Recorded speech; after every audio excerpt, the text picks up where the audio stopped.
Hello friends, welcome to IAS PCS केंद्र। Friends, इस video में हम बात करने वाले हैं पटना कलम चित्रकला की। ठीक है, पटना शैली, पटना कलम या पटना शैली एक ही बात है। इसके पहले मैंने पाल कला और मौर्य कला को डिस्कस कर लिया है। उन वीडियोज़ को अगर आपने नहीं देखा है तो डिस्क्रिप्शन बॉक्स में लिंक दिया हुआ है, आप वहां से जाकर उन वीडियोज़ को भी ज़रूर देख सकते हैं। इसके साथ साथ मैंने जो 3 पर्सनालिटी हमें पढ़नी है GS1 के लिए, GS1 के सेक्शन 1 में जो क्वेश्चंस पूछे जाते हैं बीपीएससी की मुख्य परीक्षा में, महात्मा गांधी, जवाहरलाल नेहरू और रविंद्रनाथ टैगोर, इन सबको भी मैंने कवर किया है, तो आप उनको भी जाकर देख सकते हैं। ठीक है, तो चलिए बिना किसी देरी के इस वीडियो को शुरू करते हैं। देखिए, इसके पहले वाले वीडियो को अगर आपने देखा है तो मैंने वहाँ पर काफ़ी अच्छे से बताया है, फ्लो चार्ट बनाकर बताया है और ये भी बताया है कि कैसे फ्लो चार्ट बनाएंगे। ठीक, जहाँ पर डायग्राम का स्कोप होगा वहाँ डायग्राम जरूर बनाइएगा, फ्लो चार्ट का स्कोप हो फ्लो चार्ट जरूर बनाइएगा। कोशिश कीजिएगा कि हर क्वेश्चन में फ्लो चार्ट बन जाए। ठीक, इससे क्या होता है कि आंसर को लिखने में टाइम कम लगता है, टाइम बचता है। ठीक ना, इसलिए मैं बोल रहा हूँ। हाँ, इसमें जो भी बातें हो सकती है पटना कलम चित्रकला से संबंधित, जितनी भी महत्वपूर्ण बातें हो सकती हैं मुख्य परीक्षा के लिए, उन सबको मैंने इसमें इंक्लूड किया है। ठीक है, इतने पॉइंट्स अगर आप ध्यान में रखते हैं तो जो भी क्वेश्चंस आएंगे पटना कलम चित्रकला से आप आसानी से कर पाएंगे। ठीक, देखिए इन बातों को आगे देखें उससे पहले मैं पटना कलम चित्रकला की एक छोटी सी भूमिका दे देता हूं। देखिए, पटना कलम चित्र शैली की बात की जाए, पटना कलम शैली की बात की जाए तो देखिए, पटना कलम शैली स्वतंत्र रूप से दुनिया की पहली ऐसी कला शैली थी जिसने आम लोगों और उनकी ज़िंदगी को, आम लोग और उनकी जो भी ज़िंदगी थी उनको कैनवास पर जगह दी। कैनवास मतलब जिस पर चित्र बनाते हैं, ठीक ना, जिस पर चित्र बनाते हैं। ठीक, कैनवास पर जगह दी। ठीक, और 1760 के आसपास, 1760 ईस्वी के आसपास मुगल दरबार और ब्रिटिश दरबार में इसकी शुरुआत हुई थी। ठीक, 1760 ईस्वी के आसपास, ठीक ना, मुगल दरबार और ब्रिटिश दरबार में इस कला की शुरुआत हुई। मुगल बादशाह अकबर के दरबार में 2 कलाकार थे, मैं नाम बता देता हूँ, नौहर और मनोहर। ठीक, नौहर और मनोहर। ठीक, इन्होंने इसकी शुरुआत की। बाद में इनके जो भी शिष्य हुए वो पटना में आकर इस शैली में काफ़ी प्रयोग किए और आम लोगों की जीवन शैली पर काफ़ी कलाकृतियाँ बनाई। ठीक, ये सारी बातें मैं एक एक करके बता देता हूँ, पॉइंट वाइज मैंने दिखाया है कि आखिर वो क्यों पटना आ गए। ठीक, देखिए हुआ क्या, पटना शैली या पटना कलम एक ही बात है। ठीक, इसको इंडो ब्रिटिश शैली बोलते हैं। क्यों इसका नाम ये ऐसा क्यों पड़ा, क्योंकि ब्रिटिश शैली और इंडियन प्रभाव तो था ही, इंडिया का प्रभाव तो था ही, इस पर ब्रिटिश शैली का भी प्रभाव था, इसलिए इंडो ब्रिटिश शैली भी इसका नाम है। ठीक, हाँ देखिए, हुआ ये कि मुगल काल में, ठीक, शाहजहां के पश्चात चित्रकला का ह्रास होने लगा। क्यों ह्रास होने लगा, क्योंकि औरंगजेब ने कला को संरक्षण प्रदान नहीं किया। ठीक ना, कला को संरक्षण प्रदान नहीं किया, जिस वजह से मुगल काल में शाहजहां के पश्चात चित्रकला का ह्रास होने लगा। जिसके बाद क्या हुआ, 1730 ईस्वी तक दिल्ली दरबार के अनेक जो चित्रकार थे अपनी आजीविका हेतु देश के अनेक भागों में प्रस्थान कर गए। ठीक, वहाँ से दूसरे क्षेत्रों में निकलने लगे। हाँ, ऐसे चित्रकारों के मुख्यतः 3 दल थे, ये बस ऐसे ही बता दिया है, 3 दल, आप ये स्किप भी कर सकते हैं, बस जानने के लिए मैंने बताया है। ठीक है, इन बातों को आप ध्यान रख के इंट्रोडक्शन में यूज कर सकते हैं इनको। ठीक, तो बात कीजिए, देखिए पहला दल तो चलिए दक्षिण भारत की तरफ निकल गया, दूसरा दल उत्तर भारत की तरफ निकल गया, तीसरा दल मुर्शिदाबाद की तरफ निकल गया।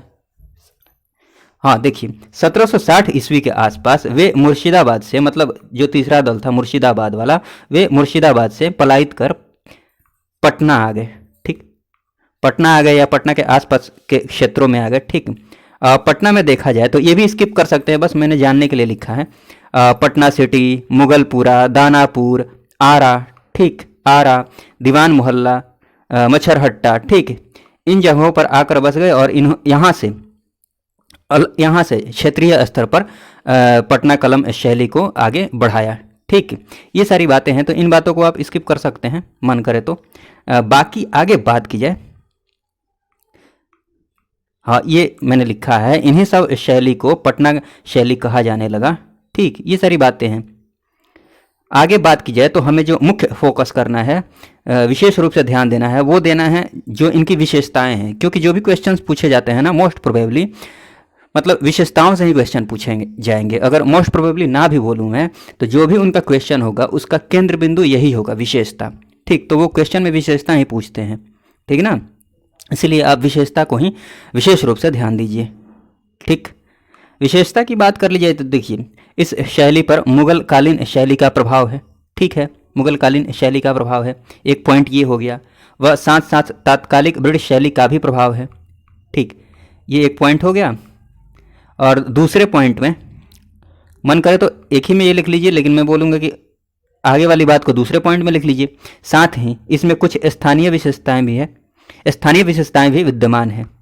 ठीक, इन्हीं के सम्मिश्रण से इस शैली की अलग पहचान बनी। स्थानीय विशेषताएं, ब्रिटिश शैली और मुगलकालीन जो शैली है, देखिए मुगलकालीन शैली का प्रभाव है, तत्कालीन ब्रिटिश शैली का प्रभाव है, और स्थानीय जो विशिष्टताएं हैं, ठीक ना, उनका भी उसमें प्रभाव है। विशिष्टताएं जो भी थी वो विद्यमान थी। ठीक, इन्हीं के सम्मिश्रण से इस शैली की एक अलग पहचान बनी। ठीक, ये सारी बातें हैं। हाँ, आगे विशेषताओं की बात की जाए तो मैंने वो हाईलाइट कर दिया है जो भी विशेषताएं हैं। जितनी भी पटना कलम की बात की जाए तो ज़्यादातर जो चित्र है ना वो लघु चित्र की श्रेणी में आते हैं। ठीक, अधिकतर चित्र लघु चित्र की श्रेणी में आते हैं। जैसे कागज़ पर चित्र बनाए गए, हाथी दांत पर, अभ्रक पर, कपड़ा पर भी, ठीक है ना, कभी कभी चमड़ा, धातु और शीशा पर भी देखने को मिलता था। ठीक, ये सारी बातें हैं। आगे बात की जाए इनकी और क्या विशेषताएं थी पटना कलम की, तो दैनिक जीवन के दृश्य व जनसाधारण के जीवन का चित्रण किया गया इसमें, ये इंपॉर्टेंट बात है इसकी। लेकिन जो भी विशेषताएं हैं आप जरूर ध्यान में रखिएगा, जिस पर मैंने ये मार्क किया, हाईलाइट किया है, ठीक ना। हाँ, तो दैनिक जीवन के कुछ एग्जाम्पल देख लीजिए, एग्जाम्पल भी आप लिखिएगा। जैसे दैनिक जीवन के दृश्य व जनसाधारण के जीवन का जो चित्रण किया गया उसके एग्जाम्पल्स देख लीजिए क्या है। जैसे लकड़ी काटता हुआ बढ़ई का चित्र, ठीक, खेत जोतता किसान का चित्र, मछली बेचती औरत, साधु सन्यासी, लोहार, सुनार, इक्का वाला आदि के चित्र दर्शाए गए हैं। ठीक है, ये सारी बातें हैं। आगे बात की जाए, देखिए मैंने मौर्य कला वाले जो मौर्य कला बताया था, मौर्य कला वाला जो वीडियो है ना, तो मौर्य कला वाले वीडियो के बाद एक मॉडल आंसर भी प्रोवाइड किया है। तो उसमें मैंने ये सारी बातें बताई हैं कि किस टाइप का क्वेश्चन होगा तो कैसे हम हैंडल करेंगे। तो उसमें थोड़ा सा मैंने भूमिका का भी आइडिया दिया है, निष्कर्ष का भी आइडिया दिया है, तो आप उस वीडियो को भी ज़रूर देख लीजिएगा। ठीक, चलिए इसमें बात की जाए आगे, मैं ये जो पाल कला है या फिर अभी पटना कलम देख रहे हैं, इस पर भी मॉडल आंसर ले आऊँगा, एक मॉडल आंसर ले आऊँगा। ठीक, हाँ, आगे विशेषता की बात की जाए तो देखिए इसमें प्राकृतिक रंगों का प्रयोग किया गया है, जिसे जो चित्रकार थे स्वयं तैयार करते थे। ठीक, प्राकृतिक रंगों का प्रयोग किया गया जिसे चित्रकार द्वारा स्वयं तैयार किया जाता था। ठीक, ये विशेषता है। फिर बात की जाए पशु पक्षी व फूलों का चित्रण किया गया है। हाँ, पक्षियों के एक एक पंख व रोए का इतना स्पष्ट चित्रण किया गया है कि देखने वाले मंत्र मुग्ध हो जाएं। ठीक, ये सब विशेषताएं हैं, ये लिख सकते हैं। फिर बात की जाए प्रमुख रूप से 3 प्रकार के ही चित्र देखने को मिलते थे। एक तो व्यक्ति विशेष के चित्र, एक विवाह उत्सव और पर्व त्यौहार के चित्र, फिर जीव जंतु, फल फूल, वृक्ष आदि का चित्रण। ठीक, ये सारी बातें हैं, ये लिख सकते हैं। और मनुष्य के चित्र में बात की जाए तो देखिए यहाँ पर मैंने एडजस्ट किया है, यहाँ देख लीजिए, यहाँ पर लिखा हुआ है मनुष्य के चित्र में ऊंची नाक, भरी भौवें, पतले चेहरे, गहरी आंखें और घनी मूछें दिखाई गई हैं। ठीक, तो ये ध्यान में रखिएगा, ये बात भी लिख सकते हैं। पटना शैली के चित्रकला की बात की, इसको हाईलाइट नहीं किया है मैंने, बीच में ये लिख दिया है। ठीक, तो इसको हाईलाइट नहीं किया, तो विशेषता में आप इसको नहीं लिखिएगा, आपको कहीं और ज़रूरत पड़ेगी, जैसे क्वेश्चन पूछा जाएगा उसके अकॉर्डिंग आप इसको इंक्लूड कर सकते हैं, स्टार्टिंग में इसको बता सकते हैं। ठीक, चाहे इंट्रोडक्शन में 1-2 नाम लिख सकते हैं या फिर इंट्रोडक्शन के बाद जहाँ ज़रूरत होगी क्वेश्चन के अकॉर्डिंग, डिमांड के अकॉर्डिंग। ठीक, इन बातों को। ठीक, जैसे पटना शैली के जो चित्रकला है वो कहाँ मिलते हैं, तो ये पटना कला महाविद्यालय में उपलब्ध हैं, कला संग्रहालय में है, ठीक, भानुक जी संग्रहालय में है, कोलकाता संग्रहालय में है, ये सारी बातें हैं। ठीक, और फिर हाँ, एक ये विशेषता ध्यान में रखिएगा, इसको विशेषता भी बोल सकते हैं, और आलोचना की जहाँ बात आएगी ना, जहाँ भी आलोचना की बात आएगी वहाँ पर आलोचना भी किया जा सकता है कि इस शैली को मुख्यतः पुरुषों की चित्र शैली कहा जाता है। ठीक, मतलब पुरुषों की प्रधानता थी इसमें। ठीक, तो विशेषता में ठीक है, विशेषता जब लिख रहे हैं तो विशेषता अगर क्वेश्चन में पूछा है तो उसमें इसको लिखा जा सकता है, बट जहाँ मूल्यांकन वगैरह की बात आ जाएगी, ठीक, समीक्षा की बात आ जाएगी, जहाँ पर थोड़ा सा हमें नेगेटिव बात लिखनी होगी या फिर आलोचनात्मक बात लिखनी होगी, तो वहाँ पर इस बात को यूज कर सकते हैं कि इस शैली को इस शैली पर पुरुषों की प्रधानता थी, ठीक ना। प्रमुख चित्रकार में बात की जाए, इस शैली को मुख्यतः पुरुषों की चित्र शैली कहा जाता है, जिसमें प्रमुख चित्रकार कौन थे, जिसके सेवक राम, हुलास लाल, झूमक लाल, शिवदयाल लाल, लालचंद, महादेव लाल, कन्हैया लाल, कुछ नाम याद रख सकते हैं एग्जाम्पल में लिखने के लिए, ठीक। हाँ, कुछ महिला चित्रकार भी थी, जिसमें प्रमुख चित्रकार कौन थी, सोना बीबी, ये बीबी लिखा हुआ है, सोना बीबी और दक्षो बीबी, दक्षो बीबी, ठीक। उसके बाद ये तो मैंने बता ही दिया है, इस चित्र शैली को मुख्यतः पुरुषों की चित्र शैली कहा जाता है, ये बता दिया है। खैर फिर आगे आए, ये भी मैंने बता दिया है स्टार्टिंग में, मुगल दरबार के 2 चित्रकार लोहर व मनोहर ने इसकी शुरुआत की, ये ध्यान रखिएगा, इंट्रोडक्शन में इसको यूज कर सकते हैं आप, ठीक ना, जब भूमिका आप लिखेंगे तो वहाँ पर इसको यूज कर सकते हैं। पटना कलम के संरक्षण कर्ता की बात की जाए तो 1-2 नाम ध्यान में रख सकते हैं। देखिए, कोई राजाश्रय नहीं मिला था, किसी राजा का संरक्षण नहीं मिला था, राजा के संरक्षण में ये नहीं फला फूला था। पटना कलमकारी के संरक्षणकर्ता की बात की जाए तो उस समय के जो तत्कालीन 9 धनाढ्य भारतीय थे ना, जो धनी व्यक्ति थे और ब्रिटिश कला प्रेमी थे, उन्होंने इसको संरक्षण प्रदान किया, ठीक। तो ये सारी बातें हैं, ठीक। फिर बात किया जाए तो उसके बाद देख लीजिए, हाँ, इसका जो स्वरूप रहा, क्षेत्रीय स्वरूप रहा, ठीक।